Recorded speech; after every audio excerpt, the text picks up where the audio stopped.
I like this one. Nothing like getting the show started off with a little James Brown. You know what I mean? Yep, got to do Knock me out. That's what he says. I should have been a singer. Okay. That's just the part I wanted to get in. Good morning, everybody. David Hall, Patrick Ali. What's going on, everyone? Live from the podcast studios of Hall Financial with the best darn 12-minute real estate and mortgage podcast in the United States of America. And we got a special guest today. Yeah, possibly the universe, too, by the way. In the universe? Yeah. Okay, we're going to dull out the music here. What do we got today, Patrick? What's going on here? So today, actually, I'm pretty pumped about it. So we have David Cruz at Goose Head Insurance. Yep, how you guys doing? Good, very good. Thanks for having me. Broker Glad to have owner, you here. correct? Broker owner, correct? Correct. All right, awesome. Goose Head. Yes, Head. Goose Head. Okay. Interesting name. We could talk about where that came from. Yeah, if you want to. I hear Goose Head, Gooseneck, you name it. Yeah. I hear it. There's a goose in it. It's good. Oh, and they're actually so they're a broker, just like us. Right. So it's a broker to broker today. I like it. Mm-hmm. And you guys are located where, David? You know, my office is in downtown Rochester, so great area, a lot of traffic. So what's the most common thing that you're seeing today? I got a lot of questions for you. Sure. Today. What's the most common thing that people are calling about? Maybe industry trend, maybe something that's hot, with insurance, or where people want to convert over to a certain thing. I mean, because there's a lot going on in your business in terms of how you not only save people money, but make sure they have the right coverage. Right. And I think the biggest deal is being a broker. I think that's a huge advantage because it kind of gives people the power of choice. Yeah. So when I'm shopping the rates, obviously the number one thing, everybody's looking for the lowest rate. Yeah. You know what I'm saying? So by being a broker. Well, what I always say, too, ahead. about that, I think it's good. The reason people want the lowest rate, in my opinion, they don't know what else to talk about. Sure. They have no, Exactly. and it's not their fault, but it's like when I go to a furniture store, I don't really know what to ask the guy. Sure. Because I don't know, right? So insurance, mortgage, what do people all say? I want the lowest rate. Right. Okay, Right. What about the fees? What about the coverage? What about everything else? What about the term of the loan? I mean, there's just a lot more to it. And so it is always like kind of my thing that I've talked about before when I've done speaking and stuff, is it's not the consumer's fault that they always just want the lowest price. Sure. It's all they know to ask. That's what the media portrays. Exactly. Yeah, right. Exactly. I mean, honestly, 9 times, out of 10, I'm dealing with somebody. We're talking coverages, right? Because that's my job. That's what I do. I advise people on the coverage. So a lot of times we talk price, but I'm also educating them on certain coverages, that they should have that they don't know about. Yeah, right. And I think that's a big deal because you're educating them, you're earning their trust, and ultimately, if they do shop around, they know what to look for other than just price. Yep. And so it's a what? big deal. So what is sort of one of the things that people miss in terms of having something in their? This is what I always say. Sure. What are they not putting in their coverage so they can save money? Like, what's a common thing that you think people need to think? Hey, maybe I should get that instead and pay the extra. $10 a month, $20 a month. Sure. I mean, some of the biggest things that a lot of people miss are like jewelry, right? So we're talking like valuable rings, things of that nature. Another one, huge one, when we're talking about water backup, people just assume, if that sub pump, overflows, they have coverage. That they're covered. But they don't. You know, that's a blanket, that's a rider on the policy. So you gotta, like I said, you basically gotta educate them on that.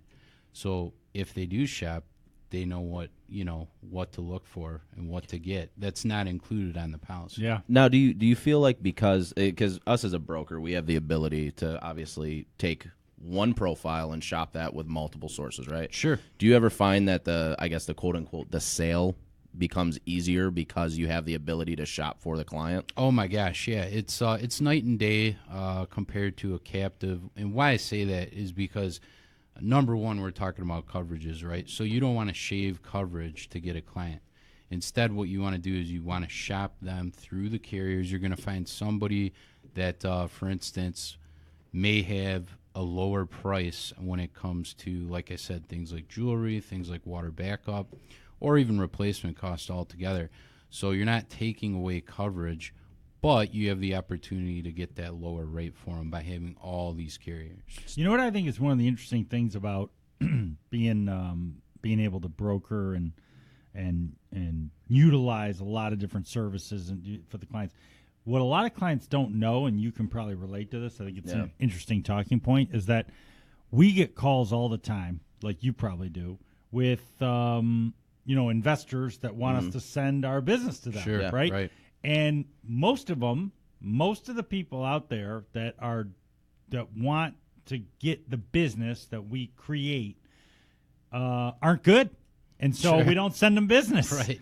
And there's I don't know, there's hundreds of and we generally use 3 or 4, at Hall Financial. And we do that because we've sifted them all out, and they're the best of what is out there. I'm sure you go through the same thing, where there's probably organizations where you could save your client $5 a month, but it would be a nightmare for them to deal with them. I always think that's interesting because, I tell that all the time to close family and friends that we really do sift them out, and if you have a problem with these people, that'd be very, very rare because they're good. And I mean that's kind of our endorsement. And we don't always do it because it's the lowest price. Right. I mean, some of them, they're mainly competitive. Yeah. But we're sort of sifting out for the consumer the service aspect of it, which I think is something that doesn't get talked about very much. And I'm sure you do the same thing. Oh, it's huge. It's huge. I mean, I've got an advantage with that, with Goose Head Insurance as far as, a service team. And we just basically, we don't drop the ball on anything. Everybody's, in communication with everything. You know what I'm saying? So the other big thing that, I kind of want to talk about, we talk about price. It's, I've been doing this for a long time. It's like you want to talk about coverage and you want to talk about value before you even get to price. Yep. Because if you can do that and you can earn, that customers, what's the word I'm looking for? Business? Sure. Yeah. And trust, right? Trust, yeah. I'm like, wait a minute, what's that word? Yeah. So anyway, long story short, I mean, you're gonna win that business even if you're higher because of that. Yeah. You know what I mean? So one thing that I think is a common question that we get all the time in the mortgage business, I think everybody sort of knows that credit score impacts what you get, right? Sure. A guy who's got a 4% interest rate because he's got a 770 score, and then another guy's got a 570 score, to use an extreme example, he might be getting something closer to 5% because of his right. But I don't know if people always know that about insurance, because credit score does impact the insurance. Absolutely. I mean, we all know what's king. Credit is king, and it's king of everything. Yeah. So, that being said, I could have somebody with a great, what we call insurance score, or they, maybe they don't have a claim history. They've always kept insurance. There's a lot of factors. Right. So those are two of the big ones, though, right? Our credit score and their claim history. Oh, yeah. Those are two of the biggies. And just making sure they have prior history. Because if you've got somebody with a lapse, left and right. Yep.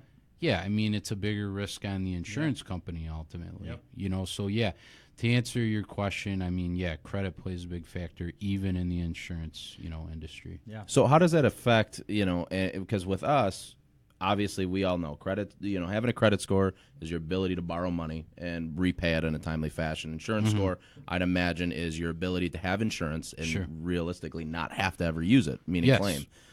How does that affect the policy on like the deductible, or whether it's deductible, because that's one thing that I have, deductible versus premium. So how would that affect premium, your insurance score, versus the difference in when what we're you talking pay? About deductible? Right. Okay. Right. So no, that's a great question, and that's going to go back to like I said, your insurance score. So that being said, I've seen it. I've quoted 1 million people.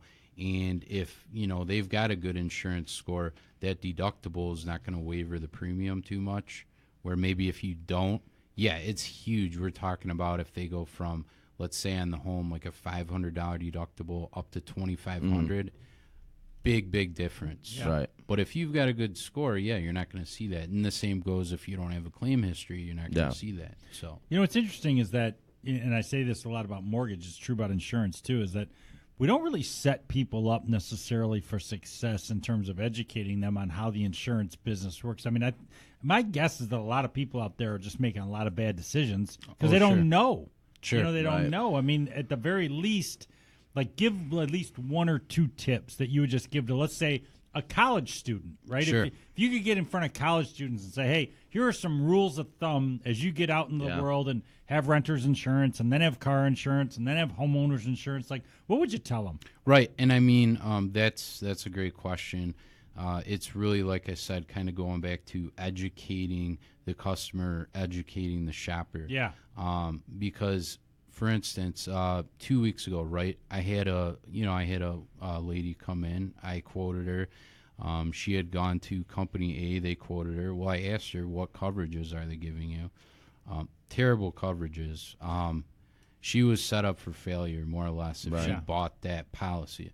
So I gave her the difference, and I educated her on it, and she walked out with a totally different mindset. So ultimately I won her business. And it wasn't overpriced at that point. It was because I told her, look, you're not paying for anything if you go with that kind of coverage. And I'm always curious to hear that because I spent a very, very short time in insurance as well. It's funny how many people you run into that just you ask them that same question and they don't know. They don't know. What is your liability coverage look like? Sure. Do you have broad form? I don't know. I just gave me what I thought was the best deal. It was cheap. Right. Really something else. So if you want to get educated and you want some information from our man David Cruz at Goose Head, how do they get a hold of you? Either phone number or email. People probably have questions about their own insurance when they listen to the podcast right now. Yeah, so, let me just fill them in.